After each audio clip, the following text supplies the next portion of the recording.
Bismillahirrahmanirrahim. Assalamualaikum warahmatullahi wabarakatuh.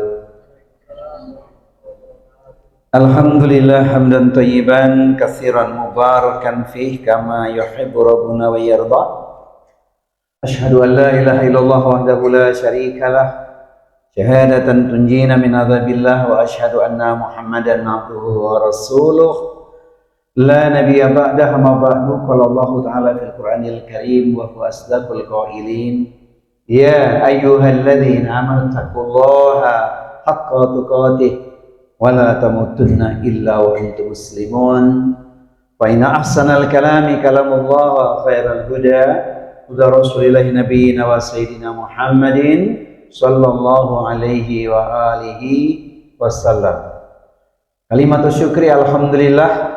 Marilah senantiasa kita panjatkan kehadirat Allah Subhanahu wa taala, luasnya nikmat dan karunia yang telah Allah berikan kepada kita tak terhingga, sungguh kita tak akan mampu untuk menghitungnya. Mari kita luruskan niat, karena Allah kita bertemu, karena ukhuwah jangan berpisah, kita hadir di majelis ilmu, semoga Allah turunkan barokah. Amin ya rabbal alamin. Kepada Nabi Muhammad kita bersolawat, mencintainya, mengamalkan Al-Quran dan As-Sunnah, agar kita semua selamat, bahagia dunia dan akhirat. Amin Allahumma amin. Baik, saudaraku sekalian, pencinta ilmu, perindu surga, setelah 1 tahun kita tidak bersua, kini kita jumpa lagi 2024. Apa catatannya tahun lalu? 2023 telah berlalu, 2024 lembaran baru. Mari terus kita semangat menuntut ilmu agar Allah berkahi senantiasa hidupmu. Amin Allahumma amin. Baik, tema kita, mungkinkah menghadang musibah? Mungkin nggak? Masya Allah. Jadi kalau kata mungkin, mungkin saja ya. Tapi tentu kita harus melihat dulu hikmah-hikmahnya, supaya kita tidak berburuk sangka dengan adanya musibah. Kalau ditanya musibah itu apa sebenarnya ya? Apa Bapak Ibu? Satu aja pendapat dari apa sih musibah itu? Musibah itu cobaan. Oh benar, tidak salah.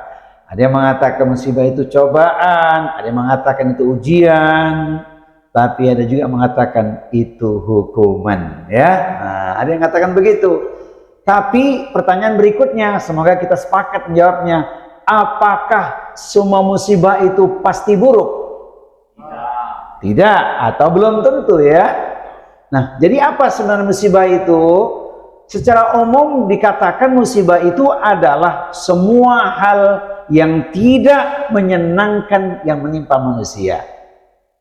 Semua hal yang tidak menyenangkan yang menimpa manusia, itu pendapat secara umum. Tapi karena kita bicara tentang tinjauan agama, maka kita melihat ada musibah itu jalan ke surga. Contohnya yang terjadi pada saudara kita di Palestina.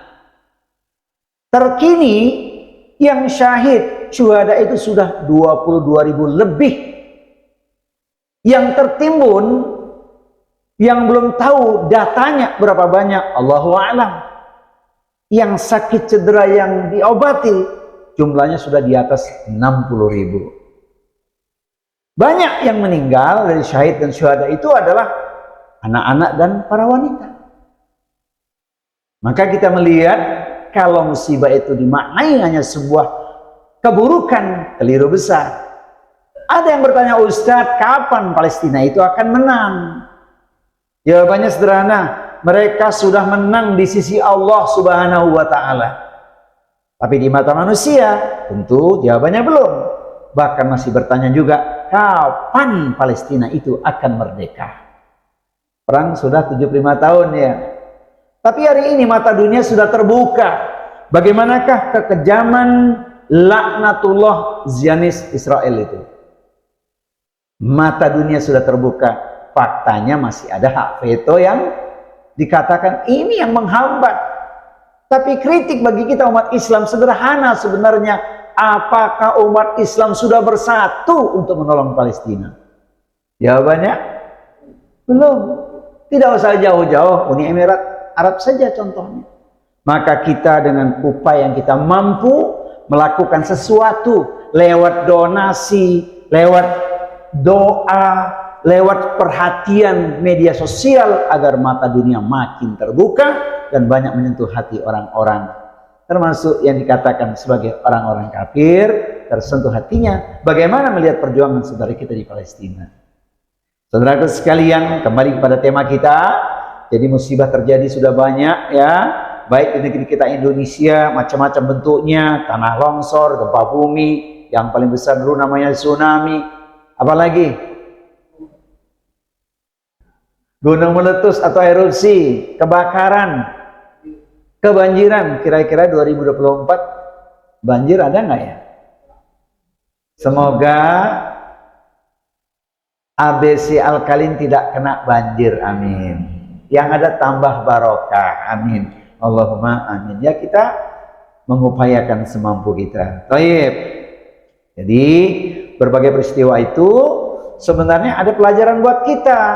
Ya, karena memang musibah itu pertama bisa menjadikan sebagai azab atau siksa bagi orang-orang yang melakukan perbuatan dosa. Pendosa sedang berbuat dosa langsung dapat musibah, apalagi kalau yang menimpa dia maut menjemputnya, alangkah mengerikan. Sedang melakukan dosa atau maksiat, nyawa dicabut. Itu siksa kelas dunia, dikatakan sebagai persekot, kata Kiai Haji Zainuddin MZ. Itu baru persekotnya. Kontannya bagaimana di akhirat nanti, tentu siksa azab yang berat telah menantinya. Na'udzubillah min dzalik. Ada juga musibah yang kedua dikatakan sebagai hukuman yang disegerakan di dunia. Sebab ketika orang sakit sering mengatakan musibahku nggak ada habisnya, sakit nggak berhenti, berobat sudah lelah. Tapi sebenarnya itu disegerakan di dunia. Kalau dia bersabar, dia mendapatkan keutamaan. Sakit menjadi penghapus dosa. Maka tidak heran kalau Ustadz bertanya, pilih mana? Sehat dosa bertambah atau sakit dosa diampuni? Nah, itu jawaban cerdas. Tapi mohon maaf, apakah kita selalu sehat? Apakah kita selalu sehat, kawan-kawan? Ada saatnya kita mengalami hal yang tidak menyenangkan, sakit yang diderita. Maka ketika kita sehat, lakukan sesuatu dalam rangka memungkinkan kita untuk menghadang musibah. Ketika sehat, maksimalkan ibadah. Itu maknanya. Nanti ketika sakit, kita tetap dapat pahala. Sebab waktu sehat kita gunakan untuk ibadah.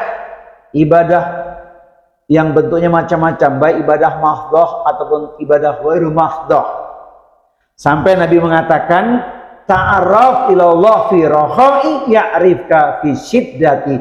Kenalilah Allah saat engkau lapang, maka Allah akan mengenalimu saat engkau dalam keadaan sempit. Nah, lapang itu ya waktu sehat, sempit waktu kita sakit.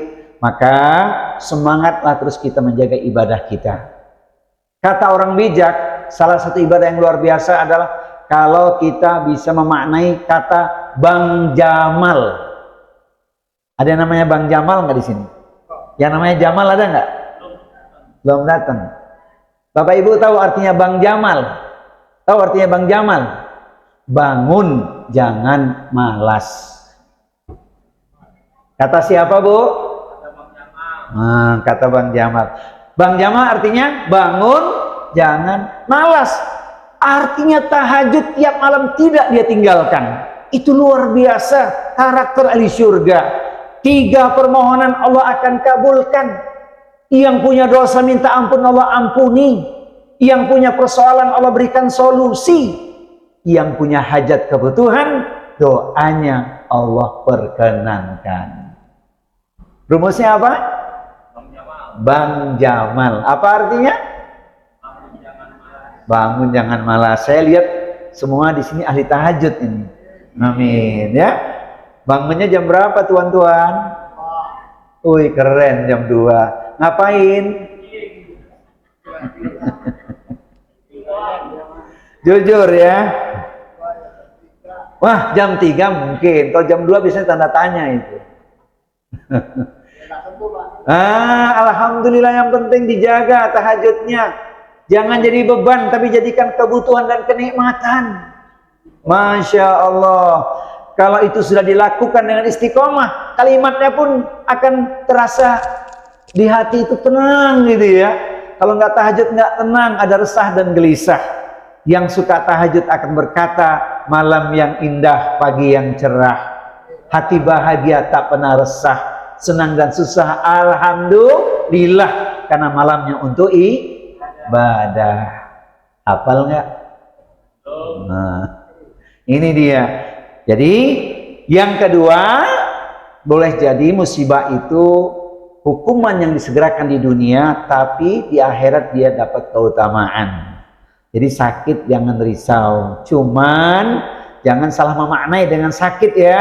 Sakit itu bukan sepenuhnya siksa, ya cobaan musibah yang menyadarkan kita.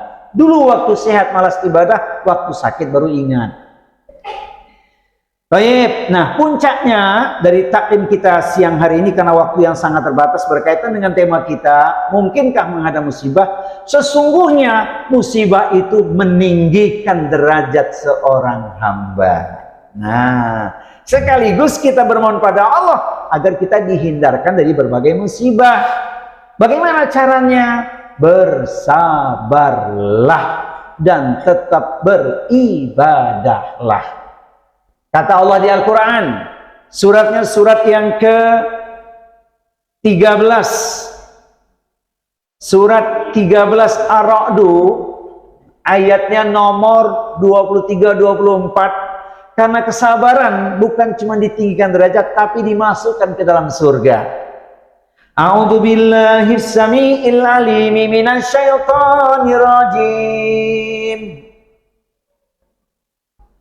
Jannatu adnin yadkhulunaha wa man salaha min abaihim wa azwajihim wa dzurriyyatihim wal malaikatu yadkhuluna alaihim min kulli bab salamun alaikum bima sabartum fa ni'ma uqbaddar. Surga Aden yang masuk ke dalamnya bersama dengan orang-orang yang soleh adalah mereka orang tuanya, nenek moyangnya, pasangan hidupnya, suami, istri, dan anak keturunannya. Di setiap pintu surga malaikat mengucapkan kalimat yang menenteramkan jiwa, kalimat cinta, selamat sejahtera atas kesabaranmu, inilah akhir kesudahannya, engkau menjadi penduduk surga. Jadi Bapak Ibu sekalian, kalau pengen masuk surga harus sabar. Bang Jamal prakteknya sholat tahajud kemudian bersabar. Saya lihat di sini mah wajah-wajah sabar semua ini. Mungkin karena tanggal muda ya. Sabar padahal perutnya lapar katanya. Alhamdulillah ya, Masya Allah. Ingat, ingin masuk surganya dengan siapa? Dengan siapa Bu ingin masuk surganya? Sama suami, sama siapa lagi? Anak, keluarga, orang tua kita. Kalau sama suami masih ingat syairnya enggak? Menatap awan ke angkasa, sungguh tinggi tidak terkira. Menikah bukan sekedar cinta, namun ingin sehidup sesurga. Saya ulangi kalau gitu biar nggak lupa. Menatap awan ke angkasa, sungguh tinggi tidak terkira. Menikah bukan sekedar cinta, namun ingin sehidup sesurga. Kata siapa? Jangan kata Ustadz saja, kata kita semua, insya Allah. Nah, sebelum surga yang sebenarnya, musibah yang kita alami harus kita iringi dengan apa? Caranya menghadap musibah dengan pertama doa. Bapak Ibu, ini penting ya, kalau kita menghadapi sesuatu yang tidak menyenangkan, hati-hati jangan ngomong seandainya. Misal ada sesuatu yang tidak menyenangkan, jangan katakan seandainya yang berujung dengan menyalahkan keadaan. Contoh begini, seandainya aku tidak bisnis sama kamu, aku nggak akan rugi. Hati-hati ya, nggak boleh kita ucapkan. Udah terjadi. Seandainya tidak lewat, mana? Sebut aja. Seandainya nggak lewat Tomang, pasti nggak kena macet seperti sekarang ini. Hati-hati itu. Ibu-ibu jangan bilang kalimat berlebihan ya. Seandainya aku tahu siapa dirimu, pasti ku takkan mau waktu kau lamar dulu. Janjimu palsu di bawah pohon randu. Ternyata engkau selingkuh dengan kawanku. Jangan bilang begitu ya Bu. Sebab suami itu juga rizki. Katakan alhamdulillah. Suami juga jangan bilang gitu sama istrinya ya. Jangan. Syairnya beda. Kapan-kapan kita sampaikan. Jadi pertama kalau kita menghadapi sesuatu yang tidak menyenangkan, katakan apa? Qadarullahi wa ma syaa fa'ala. Apa Bapak Ibu? Qadarullahi wa ma syaa fa'ala. Ini adalah takdir Allah, dan apa yang Dia kehendaki Dia perbuat. Jadi jangan ngomong seandainya. Seandainya boleh kalau tujuannya baik. Seandainya Allah berikan rizki kepadaku, aku akan berbagi. Boleh. Atau seandainya dengan maksud motivasi. Seandainya engkau bekerja keras, maka hutangmu akan lunas. Itu boleh itu. Jadi motivasi ya, beda. Hati-hati dengan kata seandainya. Ini yang pertama. Yang kedua, ketika kita menghadapi satu musibah yang tidak menyenangkan, kalimatnya apa? Inna lillahi wa inna ilaihi raji'un. Sesungguhnya kami semua hanyalah milik Allah, maka pasti kembali kepada Allah. Kemudian ikuti doa berikut ini. Ayo dibaca sama-sama supaya hafal. Ikuti saya ya. Setelah inna lillahi wa inna ilaihi raji'un, lafaznya apa? Allahumma jurni. Ulangi yang kompak. Allahumma jurni fi musibati wa ahlifli khairan minha. Sudah hafal? Nanti di-share, ditayangkan di channel ABC ya. Allahumma jurni fi musibati wa akhlifli khairan minha. Ya Allah, berilah aku pahala dalam musibahku ini, dan berilah ganti yang lebih baik daripadanya. Maka kalau hilang dari kehidupan kita sesuatu, minta ganti yang lebih baik kepada Allah Subhanahu wa taala. Contohnya, dari rumah ke masjid pakai sendal kulit, pulang tinggal sendal jepit, minta ganti apa? Hilang sendal, minta ganti apa? Sepatu. Alhamdulillah. Hilang sepeda, gantinya motor. Motor hilang, gantinya mobil. Hilang, gantinya ini dia, pesawat, telepon, HP, paling tidak ya. Begitulah seterusnya. Baik. Kalau hilang istri, semoga istrinya nggak hilang ya, karena istrinya selalu dalam genggaman, dalam doanya, dalam perhatiannya, insya Allah.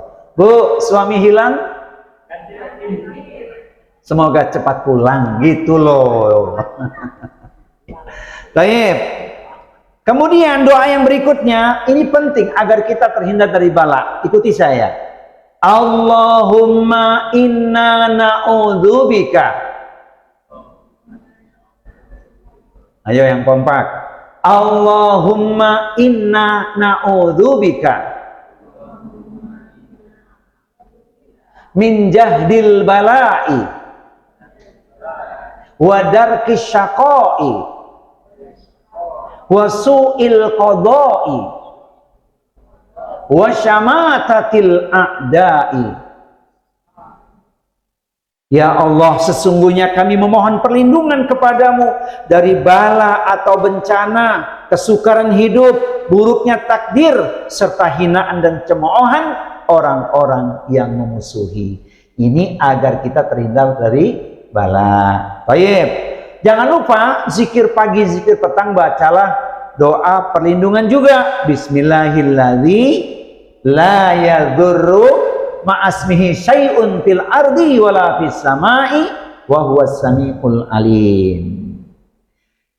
Dengan menyebut nama Allah yang bersama namanya sesuatu itu tidak berbahaya di bumi dan di langit, dan dia maha mendengar lagi maha mengetahui.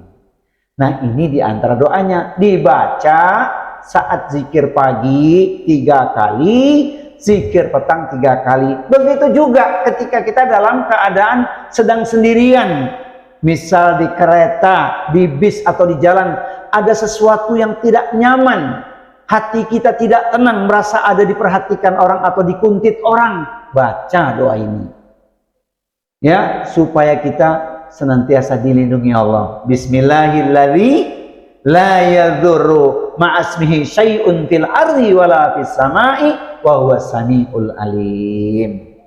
Dan yang ketiga, doa agar Allah berikan pada kita selalu kemudahan dalam setiap keadaan ketika kita membutuhkan pertolongan Allah.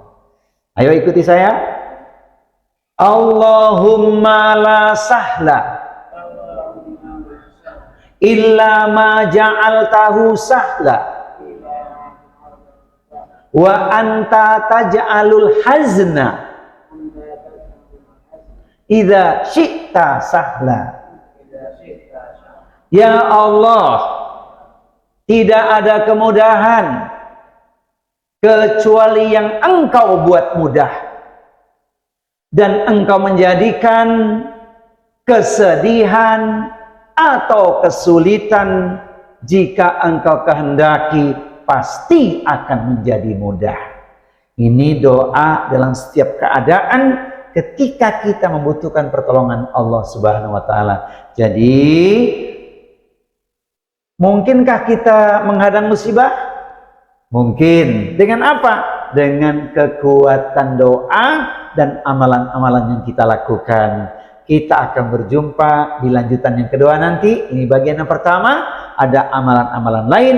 Bukan saja kita bisa memohon agar menghindarkan diri dari musibah, tapi juga mendatangkan berkah dalam kehidupan kita, insya Allah. Jamaah sekalian pencinta ilmu perindu surga, teruslah kita bersahabat lillahi ta'ala, komunikasi walaupun dengan WA, agar kelak kita semuanya bisa bersama di surga. Karena majelis ilmu juga sebenarnya taman surga. Ketika kita di majelis ilmu, berdoa mohon pada Allah Subhanahu wa taala agar Allah turunkan keberkahan. Amin Allahumma amin. Inilah kiranya yang perlu kita kaji di kesempatan siang hari ini karena terbatasnya waktu. Semoga bermanfaat. Aqulu qouli hadza wal afu minkum wa ma uridu illa islam istata'tu. Mari kita tutup dengan kafaratul majlis.